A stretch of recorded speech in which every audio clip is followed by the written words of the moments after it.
Артып жолдон адашкан тагдырлар болуп кайчылаш жолуктум мага тараздан.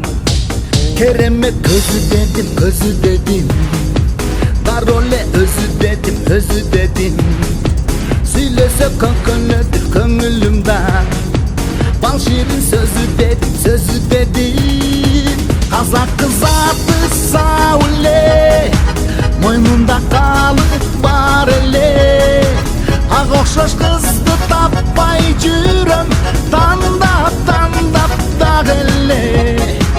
Күлгөнү көргөм жаз эле, мүнөзү жибек наз эле. Айтор бир баш өзгө